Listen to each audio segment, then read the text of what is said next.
todo va muy bien, debería ir bien, me imagino, ¿no?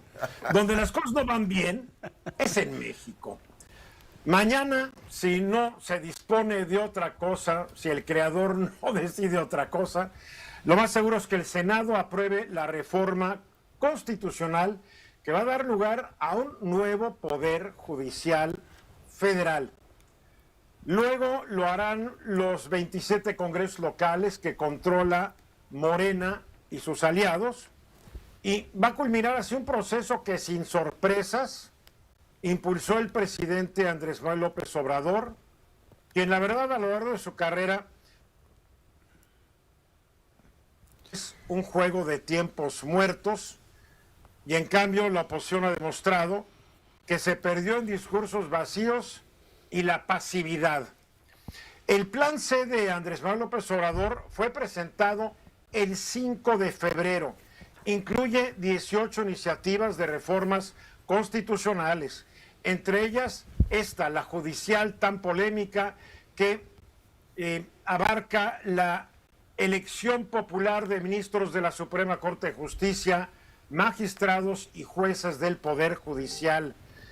También habla sobre la creación de un Tribunal de Disciplina Judicial que va a sustituir, la verdad, inútil Consejo de la Judicatura para supuestamente tener en control a los jueces corruptos.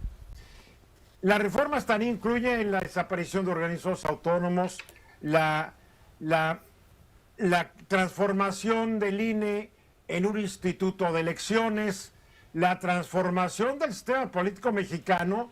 ¿Por qué? Porque ahí viene la reforma que va a reducir el número de diputados, que va a reducir el número de senadores, que va a eliminar a los plurinominales, para lo que se ve obviamente darle el control absoluto al partido dominante. En fin, hay muchas reformas, pero hablemos de la judicial. Desde el 5 de febrero, la oposición, los miembros del Poder Judicial, la academia, las organizaciones de la sociedad civil, todos tuvieron la oportunidad de empezar a proponer cambios a la reforma propuesta por el presidente.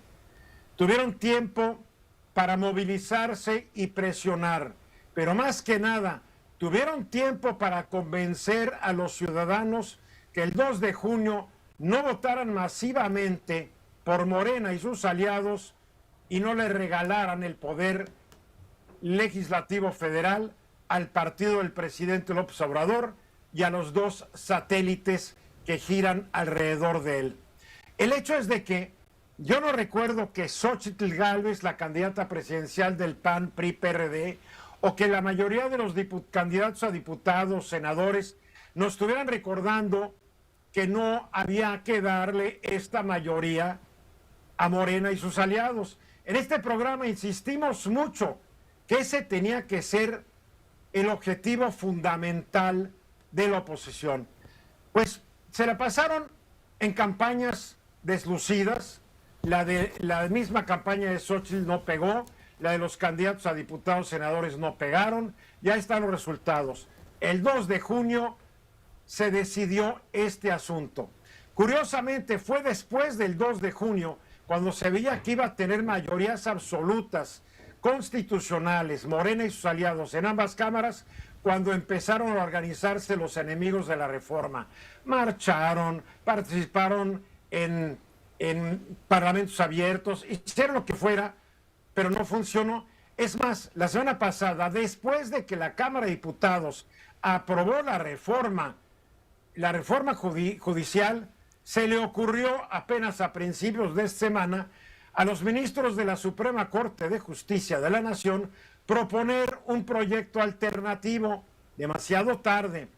La verdad es que vamos a pagar todos los mexicanos la desidia, la irresponsabilidad, la incapacidad de la oposición en su conjunto para haber combatido a estas 18 propuestas que se van a hacer, les guste o no, nos guste o no, pero Morena, sus aliados, arrollaron el 2 de junio y esto ya es historia. Esta es la mayor tragedia, una oposición totalmente incapaz totalmente dormida. Y podemos seguir llorando, podemos seguir protestando. Me da mucha risa que todavía hoy recibo por WhatsApp y veo en las redes sociales todo el mundo en contra de una reforma que ya está consumada, les guste o no, me guste o no. Hugo. Oye, Eduardo, y lo hemos reiterado mucho aquí, la oposición realmente es la gran responsable. No nada más estamos hablando de la victoria de Claudia Sheinbaum en este 2024, sino también la de Andrés Manuel López Obrador en el 2018. Y ahorita estamos viendo cómo la oposición es también responsable, que en el Senado estén llegando, alcanzando las 2/3 partes, porque estamos viendo traiciones, corrupción, como siempre. Los partidos de oposición... Estamos viendo lo que siempre, el chapulineo y la conveniencia. Por supuesto. ¿Quiénes lideran hoy al Senado y a la Cámara de Diputados? 2 expriistas. Yo recuerdo ahí por el 90 y tantos, Ricardo Monreal defendía a morir al PRI, pero cuando el PRI no le dio la candidatura a la gubernatura de Zacatecas y se le ofreció el entonces presidente del PRD, Andrés Manuel López Obrador, sin chistar brincó, traicionó al PRI y se volvió perredista y hoy es morenista. Lo mismo pasó con Adán Augusto López, que fue 30 años priista. Bueno, así es, a mí ya no me sorprende, ni nos debe sorprender a nadie.